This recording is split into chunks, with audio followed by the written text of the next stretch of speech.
Então, a paz seja convosco, amém? Amém. Glória a Deus. Glória a Deus.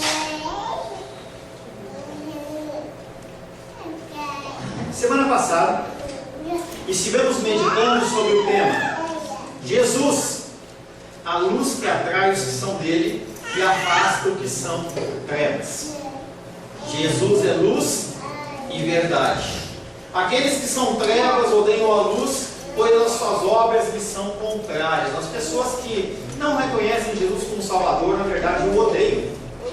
Porque tudo que Cristo fala vai de encontro ao que eles fazem. As pessoas preferiam que você ficasse lá. Pode ficar sentadinho, não tem problema nenhum. Então faz muito barulho. Não tem problema. Que aí fica senão a filmadora pega. Melhor que aí. O que faz? Não tem problema nenhum, não. Todos nós já fomos crianças. Quem não teve filho vai ter filho. Deixa as crianças falar. Isso é saúde. Tá? Aqueles que são trevas odeiam a luz, pois as suas obras lhes são contrárias. As pessoas, elas, quando são confrontadas com a palavra, elas se sentem incomodadas. Tá? Isso é uma verdade, já foi uma verdade, é uma verdade, vai ser sempre uma verdade. A palavra, ela traz confronto. O texto que ficou na semana passada foi de João capítulo 3, verso 20. Pois todo aquele que pratica o mal aborrece a luz e não se aproxima da luz, com receio de que as suas obras sejam desmascaradas. As pessoas se afastam da palavra, as pessoas se afastam de Cristo, porque elas têm medo que o seu interior, as suas obras, as coisas que estão no seu coração sejam expostas. E a palavra faz isso. Você mostra que você é bonitinho, gravatinha, blusinha, passadinha, mas quando você sai da porta para fora, será que é mesmo? Será que não é? Aqueles que são da luz, que são atraídos para ela. O mundo odeia a luz. A sua ação perante a palavra define se você é a favor ou contra essa luz, contra Jesus ou o próprio Deus. O que define o seu cristianismo não é o tempo. O que define o seu cristianismo não é as vezes que você vai na igreja, não é o tamanho do seu dízimo, não é o número de ministérios que você trabalha, mas é a sua ação como cristão. Isso define se você tem Cristo realmente como seu Senhor e Salvador, ou não tem, ou não tem. A palavra de hoje tem como título Seguindo Jesus e não uma religião. É possível seguir a Jesus e não seguir uma religião? Sim. Jesus Cristo, ele não veio para criar uma religião cristã ou evangélica. Ele veio aqui para testemunhar das coisas da verdade, da palavra. Venho citando bastante meu pastor de São Paulo, porque foi isso que eu aprendi. Ele falava que nós temos que seguir não a uma placa, não a uma igreja. Você tem que ser fiel a Cristo. Ele é aquele que nunca te decepciona. Seguindo Jesus e não uma religião. Estamos iniciando nessa noite um novo bloco, o último bloco do capítulo 3, que inicia no 3 e acaba no capítulo 4, verso 2. Você pode ver que a referência é de 3:22 até 4:3. Esse perícope, ou esse bloco, ele vai tratar de um assunto específico que nós vamos estar discutindo. Até o 21, até semana passada, nós falávamos sobre Nicodemos, falávamos sobre o nascimento da água e do Espírito, e agora começa um novo discurso, mas também ligado ao anterior. A palavra de Deus, ela é ligada. As coisas, elas não acontecem de uma maneira isolada. Quero convidar você a abrir a palavra de Deus no Evangelho de João, capítulo 3. Evangelho de João, capítulo 3. Nós vamos ler do verso 22, até capítulo 4, verso 3. João, capítulo 3, verso 22 em diante. Assim diz a palavra de Deus. Depois disso foi Jesus com seus discípulos para a terra da Judéia. Ali permaneceu com eles e batizava.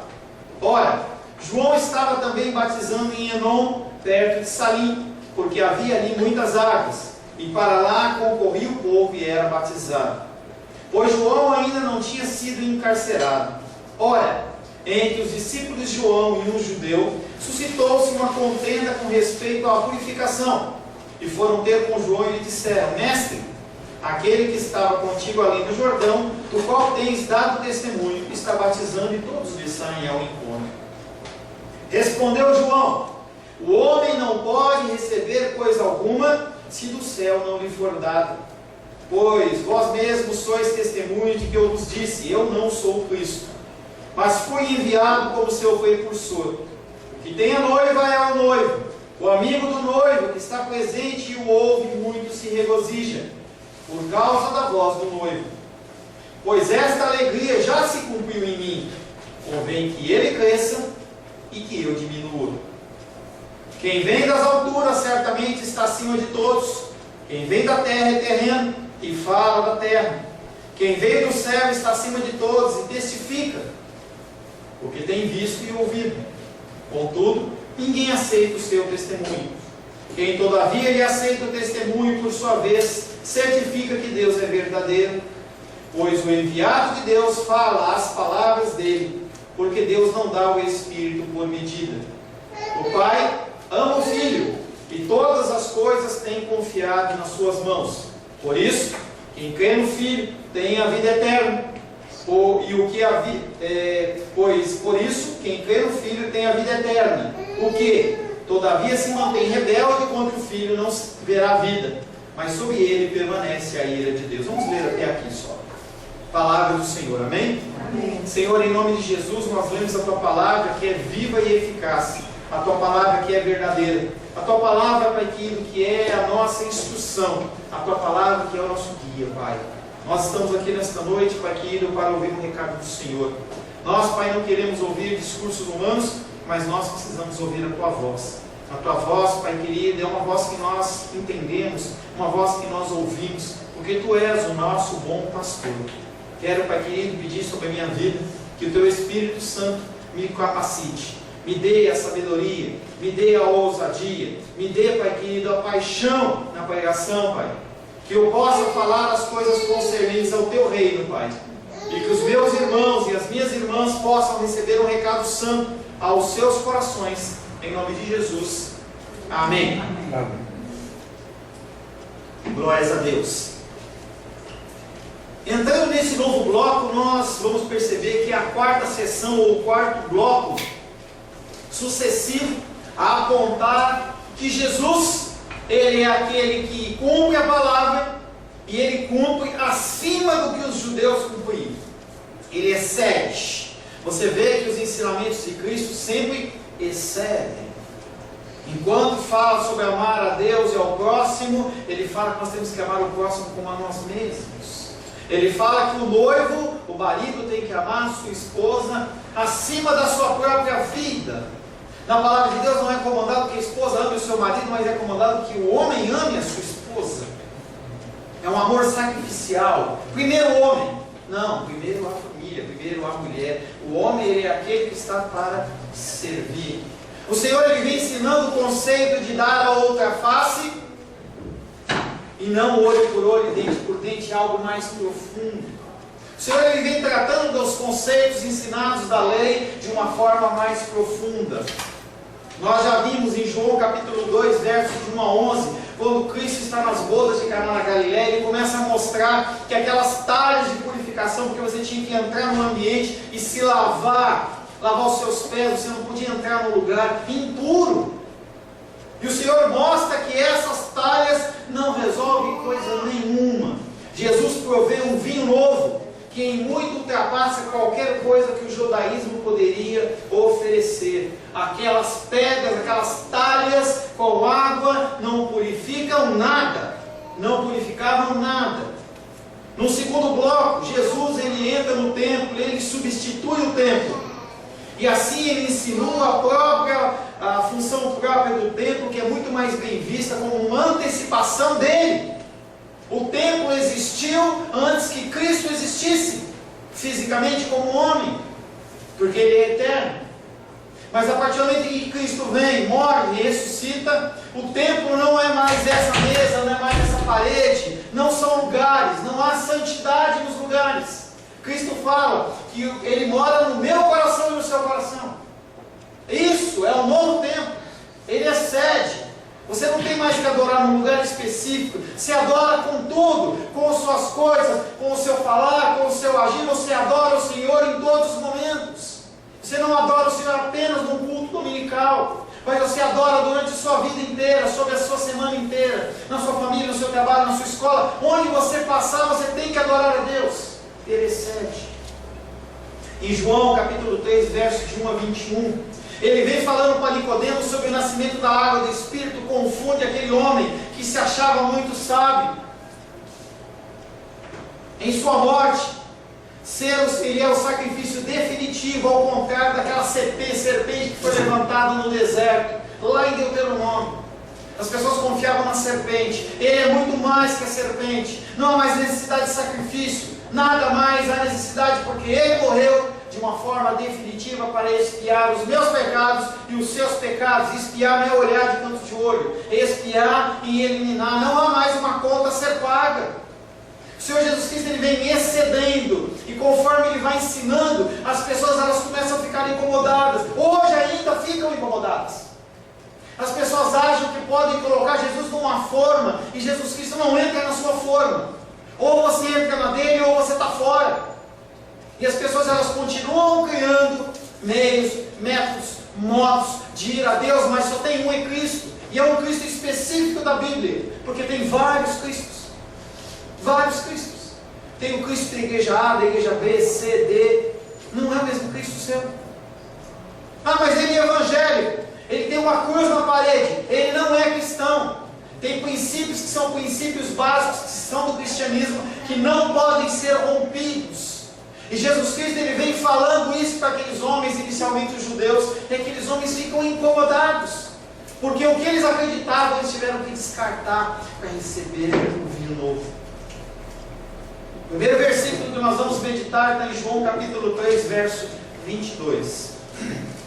Depois disso, Jesus foi com os seus discípulos à região da Judéia, permaneceu ali com eles e batizava. Depois disso, o quê? O encontro dele com Nicodemos, toda aquela conversa, aquele diálogo entre ele e Nicodemos.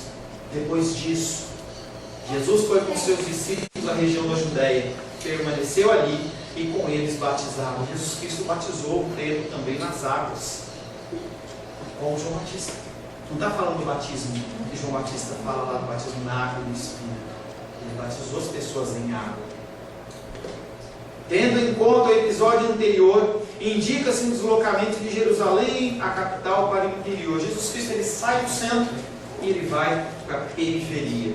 É a primeira vez que Jesus se apresenta na Judéia, exercendo uma atividade junto com o povo. Em Jerusalém ele fez uma série de proclamações e os sacerdotes, os homens da lei, repudiaram. Não entenderam corretamente. Não quiseram entender corretamente. O homem que é religioso, ele não quer entender corretamente. Ele tem preconceitos, ele tem entendimentos de uma vida toda cristã ou não, e ele fala, isso é o que eu acredito e pronto. Vinha falando com a minha esposa, ainda estou para a igreja. Tem pessoas que acham que é aquilo e pronto. A palavra de Deus é dinâmica. Conceitos eles vão sendo transformados na sua vida, não porque Deus muda, mas porque você entende errado. E o Senhor ele vai tirando as coisas que não são dele, vão colocando coisas, mas as pessoas elas lutam, as pessoas relutam contra isso, porque elas querem viver na sua zona de conforto. O cristão não tem zona de conforto, é mudança todos os dias. Toda palavra que é meditada você tem que mudar e transformar. João batizava ainda por meio dos seus discípulos. E ele não era uma pessoa que ficava fixo num lugar.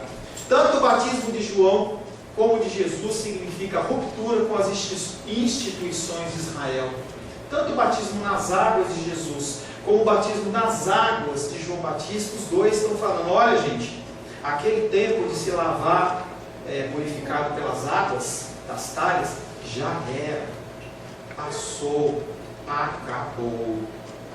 Jesus desperta inquietação e ele ganha adeptos em plena Judéia, não muito longe da capital. Entenda que Jesus é uma pessoa que agrega. E aí nós falamos na semana passada sobre Jesus sendo a luz que atrai os que são dele. As pessoas elas vão sendo atraídas por Jesus, independente da verdade que Jesus fala. Mas os que são trevas não ouvem a palavra de Deus, e não mudam, e não se transformam. E vestem camisetas dizendo: Jesus é o meu guia, 100% Jesus, tem adesivo no carro e tudo mais, mas o coração continua um coração de pedra. Essas são as pessoas que dizem-se cristãos. Hoje estava lendo em algum lugar, acho que no Facebook, falava-se sobre a quantidade de cristãos, não sei se foi em Brasília ou no Brasil. Se 10% daquilo fosse verdade, o mundo estava outro. Talvez Cristo tivesse voltado já. Mas eu e você não executamos e não exercemos o cristianismo verdadeiro. É por isso que o mundo está como está. Parcela do que está acontecendo aí é culpa minha e sua. Você não ora pelas autoridades, você não vive conforme a palavra, age dando exemplo mal, as pessoas não confiam em você como cristão. E isso vai contaminando a igreja, vai contaminando a sociedade. E você também pode ser um agente de destruição. Jesus desperta inquietação e ganha adeptos em plena Judéia, não longe da capital. Após o episódio do templo, o batismo agora de Jesus é um desafio às autoridades que o rejeitaram. Porque as autoridades rejeitaram os ensinos de Jesus, mas as pessoas que são dele estão indo procurar ele. Eu quero estar perto, eu quero ouvir, eu quero ser batizado. O que precisar, o que ele mandar, eu faço. E as pessoas começam a ficar incomodadas, porque os judeus começavam a achar que pela ordem deles as pessoas iam sossegar, iam parar. Mas não tem como parar o cristianismo. As portas do inferno não prevalecem contra a igreja. Você vai falando, vai andando, vai caminhando, e o evangelho vai sendo propagado através da sua vida. Não tem como parar. O batismo executado é o semelhante de João Batista, como eu já falei, é um batismo nas águas, não igual aquele que era do Espírito. Está em João capítulo 1, verso 33, que diz: eu não conhecia, João Batista dizendo, eu não conhecia, aquele porém que me enviou a batizar com água me disse: aquele sobre quem vires descer e pousar o Espírito, esse é o que batiza com o Espírito Santo. João capítulo 3, verso 23 e 24 diz: João batizava em Enom, perto de Salim, pois lá as águas eram abundantes. E para lá o povo ia, o povo e era batizado. João ainda não havia sido lançado à prisão. Claro, se ele estava batizando, ele não tinha sido lançado à prisão. Mas o evangelista João já está sinalizando que alguma coisa ia acontecer com esse homem. O ministério dele é findo. O ministério dele está em decadência. Porque importa que o Senhor cresça e ele diminua. Não tem sentido aquele homem continuar exercendo o seu ministério com a figura de Cristo vivo, agindo. João Batista continua batizando com água, mas está agora em uma localidade diferente daquela onde tinha estado antes. Ele está numa região chamada Enom, que quer dizer muitas águas, significa as fontes. E esse evento, ele não está falando aí de João Batista com muitas águas simplesmente por falar. Ele está fazendo uma comparação com as bodas de Caná da Galileia, onde a água, onde o vinho ali não existia mais. Ele está falando sobre essa abundância. Ele está falando sobre o reino de Cristo ser uma abundância de águas vivas, de águas transbordantes. João aponta a abundância de água nesse lugar em oposição às talhas de Caná que não continham água. As talhas elas estavam vazias. Lembra que Jesus mandou encher as talhas de água? Porque elas estavam vazias, já tinham sido utilizadas. As talhas vazias mostravam que dentro do sistema legal a purificação era impossível. Você não pode ser purificado através de normas, através de procedimentos, através de você ir ao monte, de você fazer muita oração, ou de você se chicotear, e qualquer procedimento que você quiser inventar. Não tem como você ter esse tipo de santificação se não for através do Espírito. Primeiro, que você não consegue identificar na sua vida. Se não for o Espírito Santo te mostrar o que está errado, você está perdido. Eu estou perdido. A purificação verdadeira está única e exclusivamente com o Espírito. O passo inicial, a ruptura com as instituições judaicas, expressa-se no batismo de João.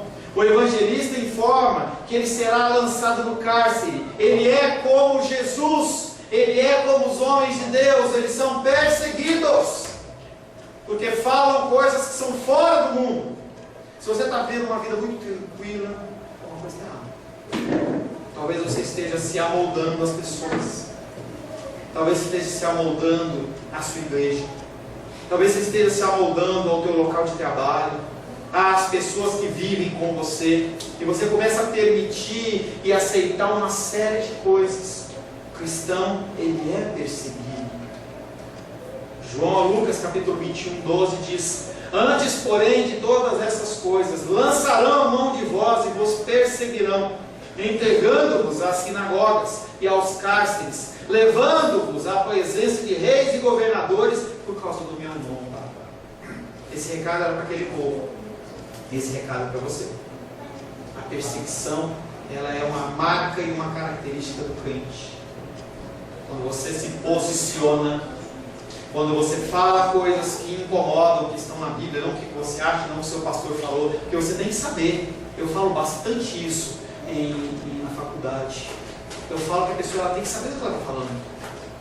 Outro dia eu vi um comentário de uma pessoa no Face, e ela quis lançar um comentário em relação a uma postagem, e a pessoa falou: quem é você? E começou a falar um monte de coisa, a pessoa se calou, porque ela tem apenas uma referência bíblica, uma referência que alguém falou alguma coisa, mas ela não se aprofundou. Deus espera que você se aprofunde no conhecimento cristão, para estar sempre pronto, conforme 1 Pedro diz, sempre pronto a dar razão da sua fé, da minha fé. Não é simplesmente acredito e acredito. Nós iniciamos hoje o estudo de fé exatamente com isso. A sua fé não é uma fé burra, não pode ser uma fé que eu creio porque eu creio. Você tem que saber do que você fala, do que você acredita. Por que você acredita em Cristo? Porque Ele é bom, porque Ele é bonitinho, porque Ele é o meu chuchu. As pessoas elas têm uma série de adjetivos, mas não conhecem. Sabem chamar Deus de uma série de nomes. Chamam de Yahvé, chamam de Elohim, chamam de Abba Pai, e vão por aí com um monte de nomes hebraicos, gregos, mas não conhecem esse Deus. E quando a pessoa se aplica em falar do Evangelho, ela se perde, porque ela não estuda, ela não lê. Escola dominical é para isso, é para aprender os conceitos. Você não pode interagir comigo aqui no culto. Ô pastor, eu tenho uma dúvida, você pode falar comigo depois, mas na dominical, não pastor, eu não entendi, me explica isso. Se você não exerce, se você não vai na dominical, você continua ali, ó, naquela mesma batida, e você vai, quando vira ano, após ano, sem saber nada. Quantos anos você tem de cristão? 10, 15, 20, 30, 40? O que você sabe de Cristo? Nada. Nada.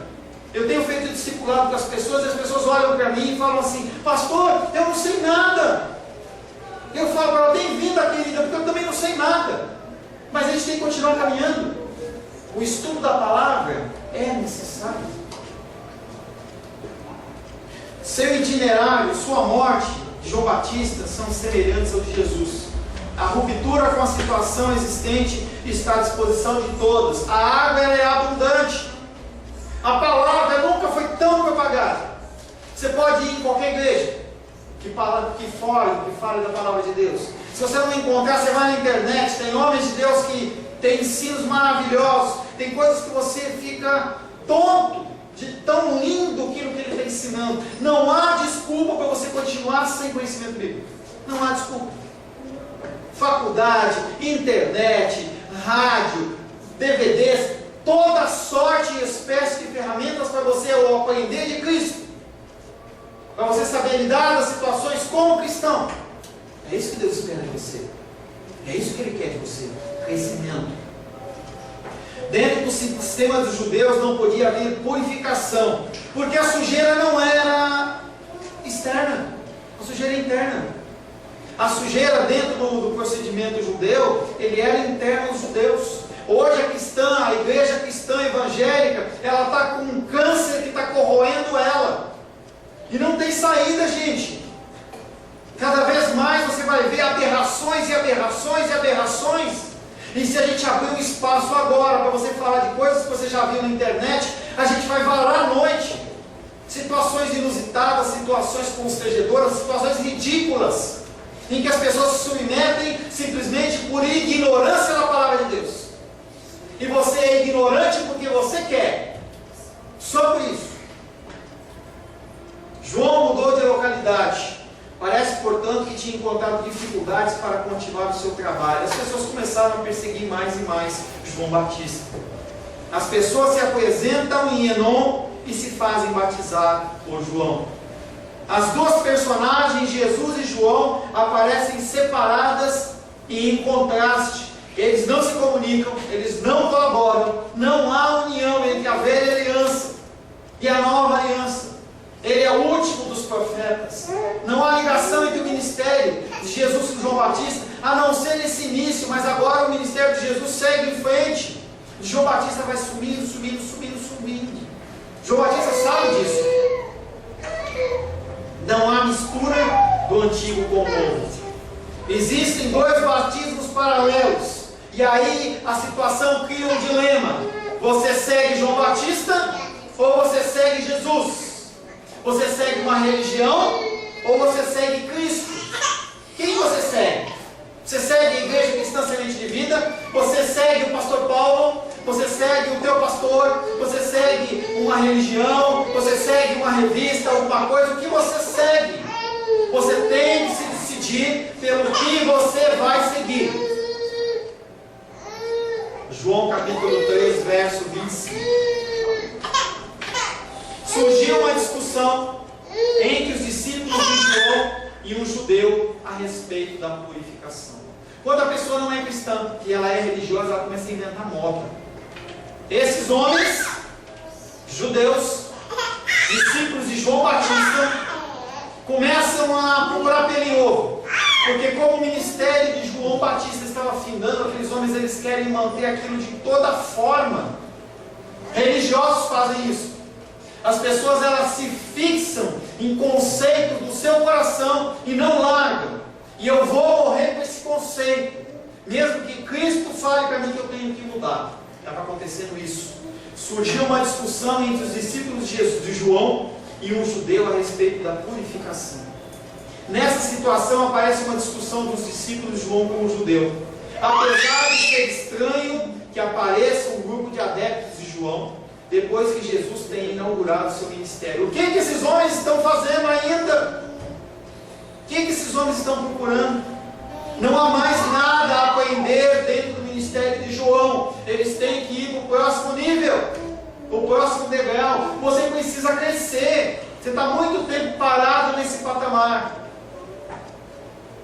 O próprio João afirmava que a sua missão consistia em dar testemunho para que o Messias se manifestasse a Israel. João Batista já tinha ensinado esses homens.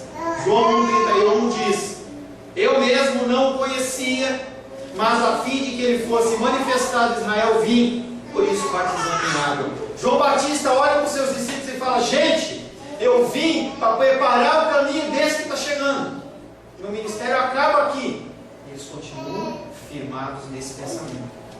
Esses discípulos que continuam apegados a João, continuam apegados ao antigo, mostram que não entenderam nada do que João Batista estava ensinando para eles.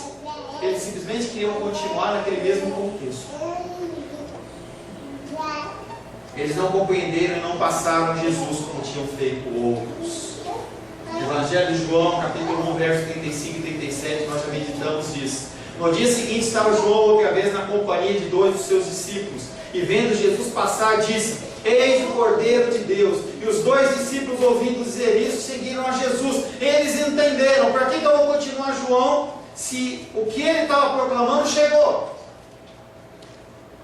E eles abandonam João Batista e seguem Cristo. Você tem que entrar em algum momento da sua vida em que você fala assim: não, eu não quero mais seguir uma placa, uma religião, eu quero seguir a Cristo. Seja aqui, seja onde quer que seja, você precisa seguir a Cristo. Você precisa largar as coisas velhas, as coisas que você aprendeu no passado que não estão na palavra de Deus. O estudo leva a isso, os ensinos levam a isso. As pessoas elas vão substituindo o antigo pelo novo. O vinho novo vem, o vinho velho vai embora. E não é trairagem, não é você abandonar uma coisa que você... Não, é crescimento espiritual. Esses discípulos fiéis a Jesus, fiéis a João, a quem tem por mestre, põe-se a discutir com um judeu. Os discípulos de João e o judeu não interpretam os batismos de João e de Jesus como símbolos de uma esperança no Messias. Tanto o judeu como os discípulos de João não entenderam nada. Nada. João Batista entendeu que Cristo em tudo deve ter a proeminência. Ele é o primeiro. Ele é aquele que merece toda adoração. Os discípulos de João entenderam. Grande parte dos judeus não entenderam. Grande parte dos cristãos no ano de 2016 não entenderam. E você já entendeu? Se você não entendeu, você tem que parar na sua vida. E você tem que parar e falar: Deus, me ensina isso. Eu preciso saber o caminho é esse que eu estou seguindo. Se é um caminho que é da sua vontade, se não é da sua vontade. Você não pode perder tempo. E se o versículo louco o Senhor pedirá a sua alma servir para você hoje, o que você vai fazer? Você vai se apresentar ao Senhor dizendo: Deus, não deu tempo, eu preciso de mais um tempo. Tem falado isso, não há uma repescagem, não há um tempo a mais. Você precisa tomar a sua decisão hoje. João capítulo 3, verso 26. E eles foram ter com Jesus e lhe disseram: Rabi, aquele que estava contigo além do Jordão, de quem deste testemunha, está batizando, todos vão a ele. Esses homens discutem com o judeu, e depois, não sei se não conseguiram resolver o seu problema lá com ele, e aí eles vão a João Batista e falam: João Batista, Rabi, meu mestre. Entenda que João Batista não era mais mestre deles, agora era Jesus. Rabi, aquele que estava contigo além do Jordão, de quem desse testemunho, está batizando e todos vão a ele. Como resultado da discussão e inteirados da atividade de Jesus, os discípulos vão ver João para informá-lo. O intuito desses homens é: vamos falar para João Batista o que está acontecendo. Está errado isso. Mostraram-se alarmados, considerando Jesus como rival do seu mestre, e expõe amargura e irritação, coisas que você não percebe no texto em português. Mas o texto que está na língua original, você percebe que a forma da linguagem, eles estão mostrando amargura e descontentamento. Eles estão falando: João Batista, olha o que está acontecendo. Parece que não viram nada, parece que não entenderam nada. Usam para com João do tratamento respeitoso que se dava aos letrados, Rabi, e até agora empregado somente para se dirigir a Jesus. Procura nos evangelhos, procura na Bíblia, procura em especial nos evangelhos, a referência de Rabi a uma outra pessoa que não seja Jesus. Não há. Mas esses homens estão falando que o Rabi deles é João Batista. Esses, porém, consideram João e não Jesus como seu mestre. Falam de Jesus, mas sem nomeá-lo. Tem muita gente que trata Jesus como o cara lá de cima, o amigão, o brother, o chegado, o cara, mas não fala o nome dele. As pessoas não conhecem esse Cristo. Eles tratam com alcunhas, com apelidos, porque eles não conhecem esse Cristo. Esses discípulos de João Batista também não conhecem. E tratam Jesus como aquele. E ainda usam um tom de desprezo. A primeira frase coloca Jesus na mesma categoria que João, ou melhor, subordina Jesus Cristo a João, aquele que estava contigo. Eles não estão falando que Jesus é o primeiro, Jesus é o mais importante. Nas igrejas a gente vê bastante isso. As pessoas não colocam Cristo como o mais importante, não colocam Cristo como aquele que deve ser adorado como uma primícia. Eles colocam como um adereço. Vai falar de Jesus hoje, pastor? Não, hoje não. Vamos falar de prosperidade. Hoje vamos falar de cura. Hoje vamos falar de testemunhos. Vamos falar de um monte de coisa. Bom, Jesus, depois a gente faz um comentário, a gente canta uma musiquinha para ele, está tudo certo. As pessoas estão enfermas. As pessoas não conhecem a Cristo, na verdade. E mais, visto que João deu testemunho em seu favor, julgam que Jesus é devedor a João por sua fama. E eles deixam entender o seguinte: João Batista, você testemunhou desse homem, e esse homem não está te respeitando, esse homem não está te honrando. E eles ficam indignados de que este, que tudo deve a João, se tenha posto a batizar por sua conta própria, e as pessoas que em vez de irem a João Batista estavam indo para Jesus, eles estão incomodando. Esses indivíduos não tinham aceitado ou compreendido o testemunho de Jesus, estavam com ele apenas porque ele era popular, ele era uma figura conhecida. As pessoas, elas se ligam a homens simplesmente porque eles têm títulos. Por que você acha que tem apóstolos que se colocam como apóstolos? Por que você acha que tem pessoas que se colocam como líderes proeminentes, reverendos, essas coisas? Porque as pessoas, elas gostam de estar perto de homens que parecem santos, mesmo sem serem santos. A santidade, ela é inerente não ao título, mas é inerente à sua ação, ao seu procedimento, ao seu falar e ao seu caminhar. Como os fariseus, também eles não sabem porque João batiza e se mostram alarmados. João 1,25, e perguntaram, os fariseus perguntando para João Batista, e perguntaram, então por que batizas, se não é o Cristo, nem Elias, nem o profeta? Como os fariseus, eles não entendem o batismo. Eles não levam a sério as declarações de João Batista. João 1,26, respondeu-lhes João, eu batizo com água, mas no meio de vós está quem vós não conheceis. E eles não se deram conta de que o povo, ele não pertence a João, pertence a Jesus. Aqueles que o Pai entrega nas mãos de Jesus, de maneira nenhuma ele lança fora, e são dele.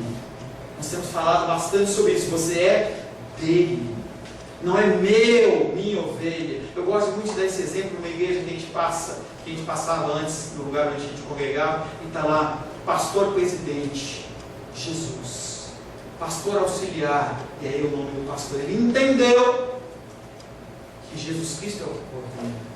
Eu não sou o pastor de vocês, eu sou o pastor de Jesus. Se você tem um homem como seu pastor e não Jesus como seu pastor, naturalmente você vai se machucar. O batismo de João e de Jesus nessa passagem é o mesmo, mas com motivação diferente. O de João tinha a finalidade de anunciar uma esperança. O de Jesus não. O de Jesus ele vinha cumprir a esperança da palavra, a esperança de João.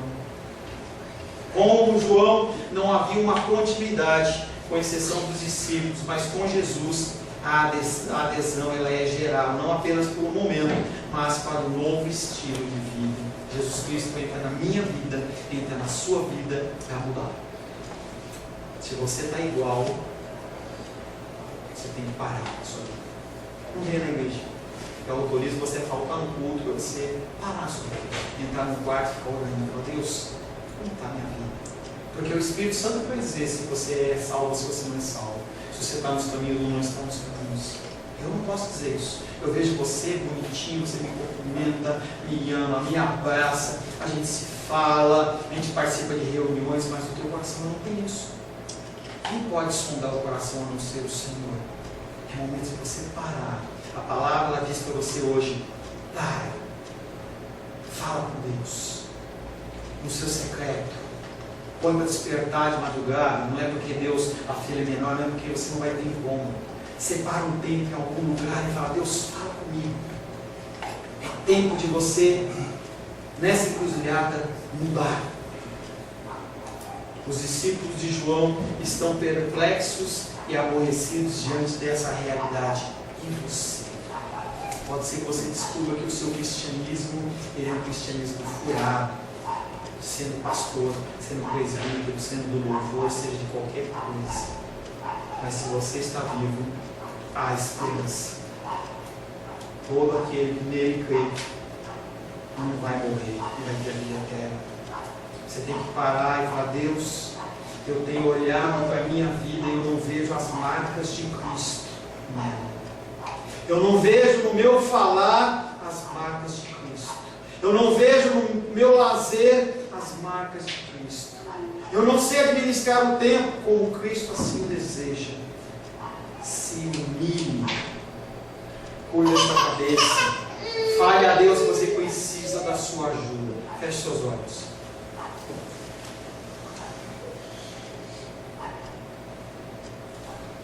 Senhor Deus,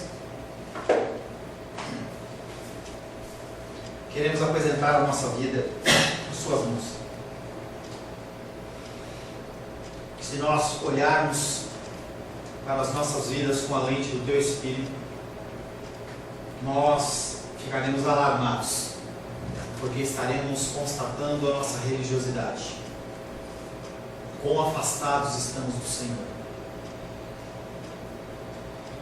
Estamos vivos, ainda há chance, ainda há possibilidade. O Espírito Santo de Deus leva-me no oculto, para o oculto, para que eu medite na tua vontade.